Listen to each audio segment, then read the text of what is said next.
ప్రతినిత్యం మనలో వ్యక్తుల గురించో, జరిగిపోయిన సంఘటనల గురించో, వ్యవహారాల గురించో, వస్తువుల గురించో ఎప్పుడూ స్థిరంగా ఉండక ప్రతిక్షణం మనల్ని ఆలోచింపచేస్తూ పంచేంద్రియాల మీద బుద్ధి, చిత్తము, అహంకారము ఇలా అన్నింటి మీద తన అజమాయిషి చలాయిస్తూ ఉండేటువంటిది ఒకటుంది.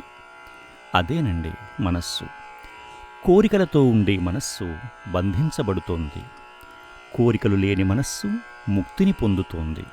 అదే భగవన్నిర్వాణ స్థితికి తీసుకెళుతోంది. అసలు మనస్సంటే సంకల్పో హి మనోజీవచ్చిత్తం బుద్ధిన్న వాసన నామ్నైవాన్యత్వమేతేషాం నార్థే నార్థవిదాంవర అంటారు వశిష్ఠ మహర్షి యోగవాసిష్టంలో. మరి మనస్సంటే మనం చేసే సంకల్పమే. అదే జీవుడు, చిత్తము, కోరికలతో నిండిన బుద్ధి కూడా.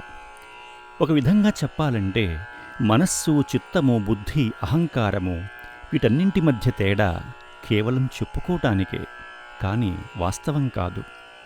అసలు ఉన్నదేంటి? సంకల్పం మాత్రమే. దీనికి సాటి ఈ ప్రపంచంలో ఏదీ లేదు. అందుకే కులశేఖర్లు తన మనసుకి ఓ సంకల్పాన్ని అందించారు. అదేంటో విందాం.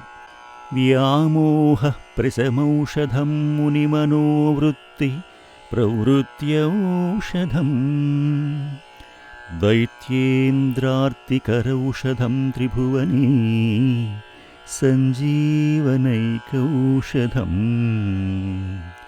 భక్తాత్యంతహితౌషధం భవభయ ప్రధ్వంసనైకౌషధం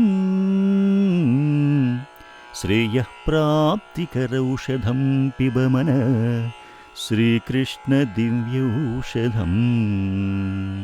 ఓ మనసా, ఇంద్రియ వ్యామోహమును తొలగించునది, మునుల మనస్సులను భగవంతుని వైపు నడిపించేది, రాక్షసేంద్రులకు దుఃఖమును కలిగించేది, ముల్లోకాలకు సంజీవిని లాంటిది, శరణు కోరి భక్తులకు మిక్కిలి మేలు చేకూర్చునది, సంసారము పట్ల భయాన్ని పోగొట్టి శ్రేయస్సును కలిగించునది అయిన ఆ శ్రీకృష్ణ దివ్యౌషధమును పానము చేయుము.